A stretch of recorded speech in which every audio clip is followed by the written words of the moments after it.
Okay, so my friends, we are starting a new sermon series tonight called Ka-Chow Ka-Chow, exclusive drop. We're going to talk all about identity, who we are, all kinds of really important stuff. So my kids who had me a few years ago, you're going to know what this means. But if I say the words listen, listen, what you got to do?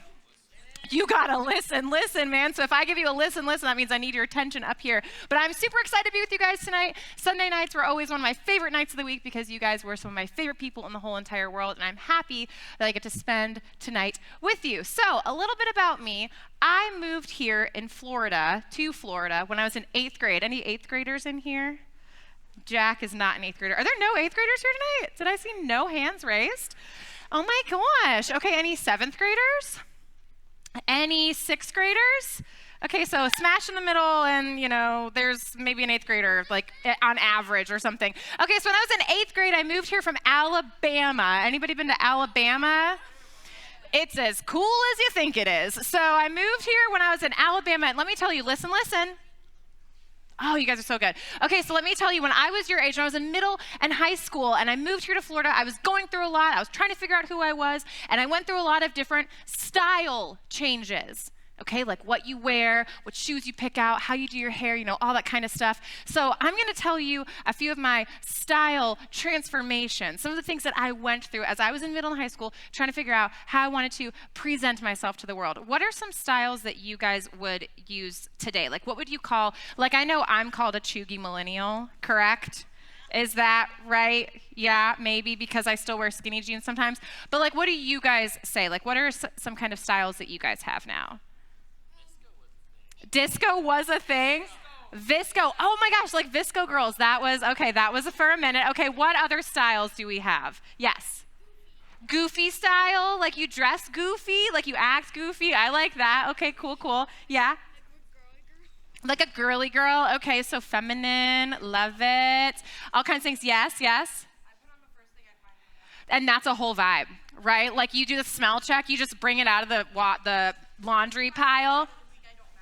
Yeah, and that's fine, right? Okay, so all different kinds of styles. So I'm going to tell you some of the style choices that I went through.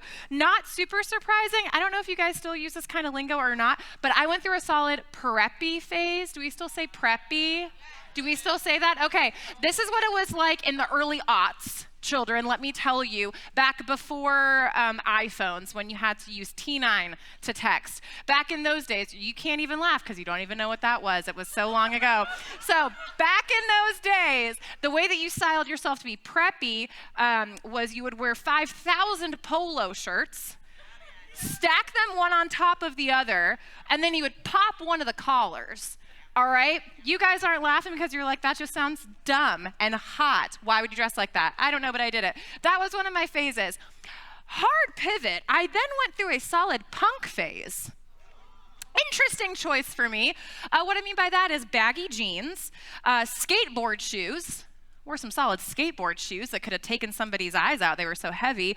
A black and white checkered belt that I found in my older brother's closet and fashioned around my waist. And a, wait for it, My Chemical Romance t-shirt. Yes, you heard that right. I was on the school bus listening to Good Charlotte. Anybody remember them? They were a whole vibe. It was emo. It was so emo. On my, again, wait for it, portable CD player on the school bus. And it would skip when you went over the bumps in the road because we didn't have that kind of money, y'all. So last but not least, because I moved here from Alabama, I told you guys that, moved here from Alabama to a beachy town. So I was super into this whole like I live by the beach vibe. And so I wanted to look like a surfer. And so me and all my friends, we did this thing where we just like stopped brushing our hair. I don't know why. We thought it made us look beachy. I wore board shorts to school. Why? Yeah. Oh, yeah. Terrible choices. Unless you're doing that, and then it's a great choice. And like seashell necklaces. You guys, I just would like fully commit to the bit. Like whatever the style choice was, I was just all the way in, full throttle, figuring it out. Had a good time with it. Here's the thing though, this is why I'm telling you this story, is because although it was funny and fun, and maybe you guys can relate, maybe you're like, yeah, I've switched up my style every now and then. Maybe you're like, no, Casey's just super weird. Like just put on the first thing that you find in the morning.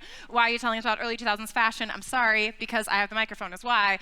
So the thing is, every time I had one of those style changes, it wasn't only about the clothes I was wearing. Okay, every time I was pivoting and doing these different style changes, I was leaning into different parts of myself. And I was asking myself the same question, even if I didn't have words for it at the time when I was you guys' age, I was asking myself the same kind of question. And it was, who am I? Who actually am I? Am I this preppy girl? Am I like all of those other girls that dress like this and act like this? Is that me? Am I this emotional, emo, punk kind of person? Is that me? I feel like I'm kind of both of these things. Which one am I? Am I this laid back, beachy girl? Spoiler alert, me and my anxiety said, no, you're not. So I was asking myself over and over and over, who actually am I? And maybe you guys can relate. See, at your age in middle and high school, it is so super normal to be going through that, to be asking yourself who you are, to be figuring out different parts of yourself. And I think a lot of us can get stuck in this situation where we wonder, we ask ourselves the question I was asking, where we look around and we say, who actually am I? And maybe for you, it's not about the clothes you wear, but maybe for you, your identity, that big word that we're talking about tonight, maybe for you, your identity is super embedded in the sport that you play. Like to you, you are a soccer player. Like that is who you are. You are soccer. I see nodding heads. Yes, we're talking the same language. You are a soccer player. Or maybe you are a dancer. Like you live, eat, sleep, and breathe dance. Like that is who you are. Maybe you are a good student. Maybe you are the responsible one. Maybe you are the good kid. Maybe you are what other people have, you feel like you are what other people have called you. And maybe those things aren't always super great either. We're all looking around and wondering, who are we really? Where does our identity actually come from? Who are we? And guys, it's a valid question. And my wrestlement comes from the fact that all of those things might be good. Okay, soccer might be great, and your friends might be great if you're finding your identity in them, like you just are so-and-so's best friend, or your style might be awesome, it might be way better than what I was going through. But at the end of the day, what happens when those things don't last? Because inevitably, blessings, inevitably, there's gonna be a time where you can't play soccer anymore, right? I mean, you're gonna, I don't want to say you're gonna break your ankle, I hope you don't, but it happens. Or maybe you'll change your style, or maybe you'll have a fight with that friend that you find your identity in. And what do we do then? Where do we go? What do we look towards to find out who we really are? Well, the good news is that there's this book called the Bible, and although it is super old and it can be hard to understand sometimes, it has incredible stories and tidbits of wisdom in there that we can glean from today and really take from that and try to figure out what it says to us today. And one of those things comes back to who we are. And so we're going to look at the very first book in the Bible. It's called Genesis. Everyone say Genesis. Everyone points at me and say Genesis. Amazing. That's so that you stop fidgeting. I'm going to read you from the first chapter of the first book in the Bible. This is a poem that the biblical authors used to describe how they feel God would have created the world. Beautiful poem, all about how God created, using only God's words, plants, animals, sun, sky, waters, land, and then we get down to the end of it. And this is what it says in Genesis chapter 1, starting at verse 26. It says, "Let us make humans in our image, according to our likeness, and let them have dominion over the fish of the sea, and over the birds of the air, and over the cattle, and over the wild animals of the earth, and over every creeping thing that creeps upon the earth." Ka-chow. So God created humans in his image. In the image of God, he created them. Listen to this part, students. God saw everything that he had made, and indeed it was very good. Few really important points to take for that. First, we're gonna get to this, but first I want you to say very good. Very good. What did God see his whole creation was? It was very good. Amazing. So my friends, a couple quick things that we're gonna look to. First thing that I want you to notice is in this creation narrative, it says that God made humans in God's own image. Now that sounds weird. That's a pretty big theological concept. Theological just means stuff about God. It's a big God kind of concept. But what we can look at that and see is that originally those words meant that God made humans to resemble God. God made humans similarly to God. God made humans to represent God in the world. You can kind of think of it like this. Has there ever been a time where a family member has said, you hold your fork just like your great-grandpa Joe used to do, or your eyes are just the same color as Great Aunt Sally's, or you just talk exactly like whoever in your family? You're taking after them. You're resembling them. You're doing things in a similar way that reflect this person you're related to. And in our own limited human ways, that's kind of a way that we can understand what it means to be made in God's image. We kind of resemble God. And so when we're wondering who we are, when we're wondering where our identity comes from, what really lasts, this is one of the pillars that we can hold on to.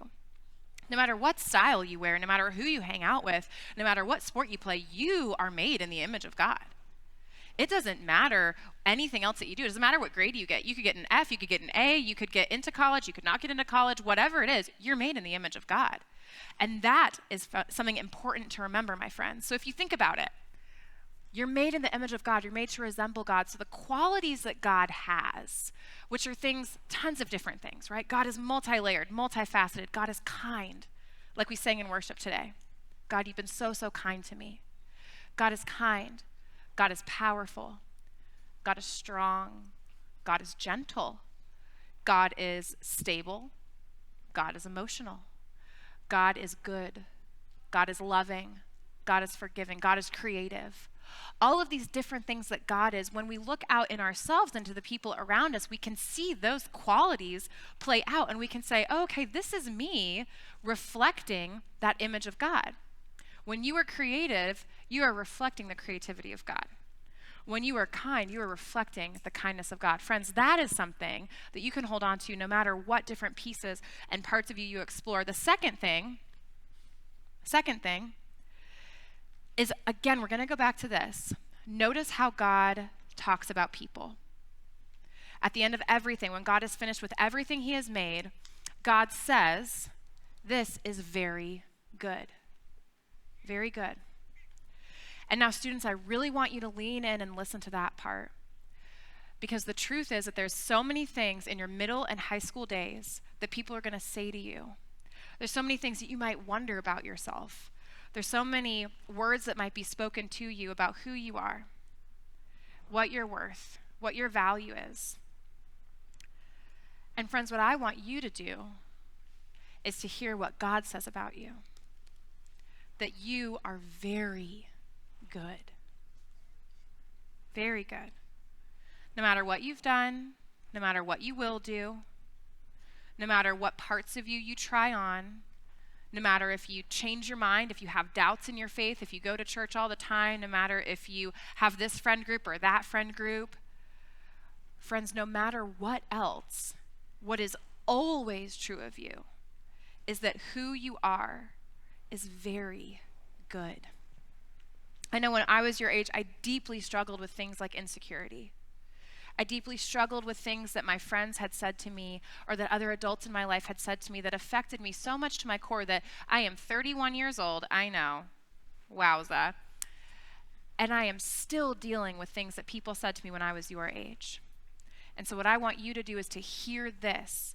Let this voice be the voice that is the loudest in your mind, is the one of God saying that you, no matter what else, everything else is irrelevant. You are very good. So my friends, what do we do with that?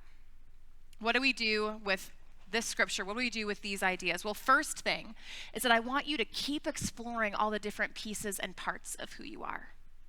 I don't want you to be afraid to try on new things. You are made in the image of God. Psalm 139 says that God made you beautifully, fearfully, wonderfully made, and that God knows every piece and part of you because God made you on purpose just like that. So if you find yourself as you're growing up and as you are discovering more of who you are, if you decide that you want to try something new, try it. If you decide that you've changed your mind about something, that's okay. If you want to change your style, change your friend group, change your major once you get to college, whatever it is, I want you to feel that freedom to keep exploring all of who God made you to be. All of who God made you to be. Because all of these pieces and parts of you are worth celebrating. And the second thing, friends, is I want you to lean into what lasts. Lean into what lasts. And here's what I mean by that. Be free to explore all of who you are. Lean into all the pieces and parts of you and try on all the different things, because you are made in God's image, and all of those multifacets of you reflect the multifacetedness of God. And at the end of the day, remember that the thing that's going to last and the thing that will always be true no matter what else changes is how God sees you. Is that you are a child of God, that you are dearly loved, and that God calls you very good. This, my friends, is where we can find our identity. This is what lasts when everything else seems like it might change.